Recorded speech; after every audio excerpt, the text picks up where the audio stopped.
ഏവർക്കും നമസ്കാരം. വീണ്ടും ഒരു ഗാന്ധി ജയന്തി കൂടി സമാഗതമാവുകയാണ്. ലോകത്തിനാകെ മാതൃകയായ അഥവാ പാഠപുസ്തകമായ നമ്മുടെ രാഷ്ട്രപിതാവിൻ്റെ സന്ദേശങ്ങളുടെ പ്രസക്തി ഒരിക്കൽ കൂടി ചർച്ച ചെയ്യപ്പെടുവാനുള്ള സന്ദർഭമാണ് ഈ ദിനാചരണം.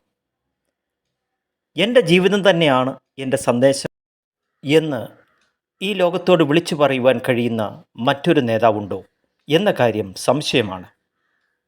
അദ്ദേഹം പരിചയപ്പെടുത്തിയ അഹിംസയിലൂന്നിയ സത്യാഗ്രഹം എന്ന സമരമാർഗത്തിൻ്റെ ശക്തിയും പ്രസക്തിയും തിരിച്ചറിഞ്ഞതുകൊണ്ടാണ് ഐക്യരാഷ്ട്രസഭ ഒക്ടോബർ 2 അന്താരാഷ്ട്ര അഹിംസാ ദിനമായി പ്രഖ്യാപിച്ചത്. മഹാത്മാവിൻ്റെ ജീവിതം നമുക്ക് നൽകിയ സന്ദേശങ്ങളുടെ സമകാലീന പ്രസക്തിയെക്കുറിച്ച് നമുക്ക് ഒന്ന് ചിന്തിക്കാം. വ്യക്തിയിൽ പരിവർത്തനമുണ്ടായാലേ സമൂഹം നന്നാവുകയുള്ളൂ എന്നാണ് അദ്ദേഹം പറഞ്ഞത്. ഏതു കാര്യത്തിനും മറ്റുള്ളവരെയും ഗവൺമെൻറ്റിനെയും ഒക്കെ കുറ്റം പറഞ്ഞ് വെറുതെ ഇരിക്കുന്ന ധാരാളം പേരെ നമ്മുടെ സമൂഹത്തിൽ കാണുവാൻ സാധിക്കും. ഓരോ പ്രശ്നത്തിലും നമുക്കെന്ത് ചെയ്യുവാൻ സാധിക്കും എന്ന് ചിന്തിക്കുകയും അതിനായി ഓരോരുത്തരും മുന്നോട്ട് വരുവാൻ തയ്യാറായാൽ തീർച്ചയായും അത് സമൂഹത്തിൻ്റെ മുന്നേറ്റത്തിന് അല്ലെങ്കിൽ സമൂഹത്തിൻ്റെ മാറ്റത്തിന് കാരണമാകും. വ്യക്തികൾക്ക് വരേണ്ടതായ മാറ്റങ്ങളെ സംബന്ധിച്ച് അദ്ദേഹം മറ്റു പല കാര്യങ്ങളും പറഞ്ഞു തരുന്നുണ്ട്. സസ്യാഹാരം മാത്രം കഴിക്കുക എന്നതാണ് അതിലൊന്ന്. ഇന്നത്തെ ജീവിതശൈലി രോഗങ്ങളിൽ നിന്ന് രക്ഷ നേടാനുള്ള ഒരു മാർഗമായി ഡോക്ടർമാരും പറയുന്നത് അതുതന്നെയാണ്. പച്ചക്കറി മുഴുവൻ വിഷമല്ലേ എന്ന് ചോദിക്കുന്നവർക്കുള്ള മറുപടിയാണിത്. സ്വയം പര്യാപ്തത നേടുക. നമുക്ക് വേണ്ടതെല്ലാം നാം തന്നെ ഉൽപ്പാദിപ്പിക്കുക. അദ്ദേഹം ചർക്കയിൽ നൂൽ നൂറ്റ് വസ്ത്രം നിർമ്മിച്ച് നമുക്ക് മാതൃക കാണിച്ചിട്ടുണ്ട്. വ്യക്തികൾ ഉപേക്ഷിക്കേണ്ടതായ മറ്റു കാര്യങ്ങൾ എന്താണെന്ന് നമുക്ക് നോക്കാം. ആദ്യമായി മദ്യപാനം, ആഡംബരഭ്രമം, ജോലി ചെയ്യാതെ ലഭിക്കുന്ന സമ്പാദ്യം, ധാർമ്മികത ഇല്ലാത്ത വ്യാപാരം, മനസാക്ഷിക്ക് ചേരാത്ത സുഖം എന്നിവ ഉപേക്ഷിക്കുക. ഇവയൊക്കെ ഇന്നും ഉപേക്ഷിക്കപ്പെടാതെ നിൽക്കുന്ന കാര്യങ്ങളാണ്.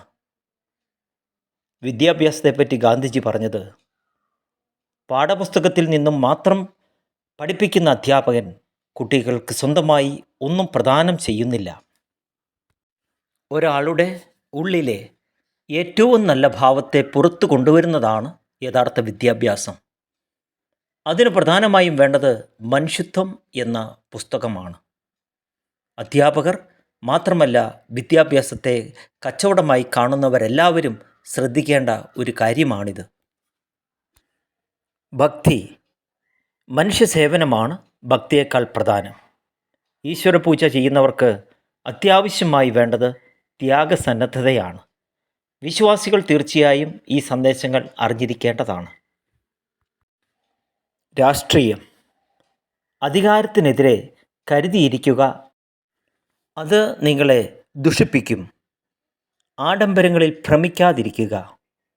ഇന്ത്യയിലെ പാവപ്പെട്ട ജനങ്ങളെ സേവിക്കുവാനാണ് നിങ്ങളെ തിരഞ്ഞെടുത്തിരിക്കുന്നത്. ഇന്ത്യ ജീവിക്കേണ്ടത് നഗരങ്ങളിലല്ല, ഗ്രാമങ്ങളിലാണ്.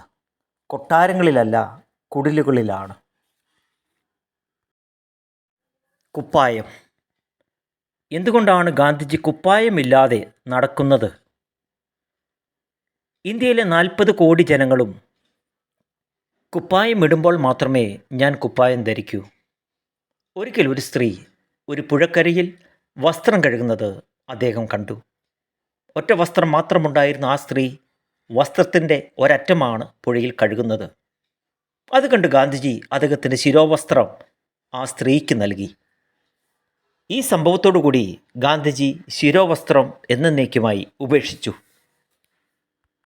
1921 ഗാന്ധിജി മധുരയിൽ ഒരു സമ്മേളനത്തിൽ പങ്കെടുക്കുവാൻ വേണ്ടി പോയിരുന്നു. ആ വേളയിലായിരുന്നു ഇന്ത്യയിലെ കർഷകരുടെയും ദരിദ്രരുടെയും വേഷവിധാനങ്ങൾ കാണുന്നത്. അരയിലൊരു തുണ്ട് തുണി മാത്രമേ ഉണ്ടായിരുന്നുള്ളൂ ഈ കർഷകർക്ക്.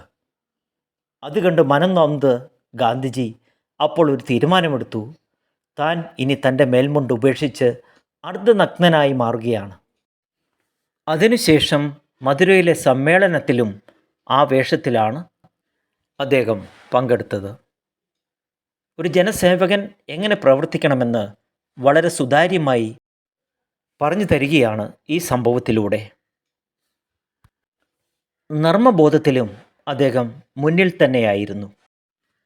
നർമ്മം ജീവിതത്തിൽ നിന്ന് എടുത്തു കളഞ്ഞാൽ ജീവിതം അവസാനിപ്പിക്കുന്നതിനെപ്പറ്റി ആലോചിക്കേണ്ടതായിട്ട് വരും എന്നാണ് അദ്ദേഹം പറഞ്ഞിട്ടുള്ളത്.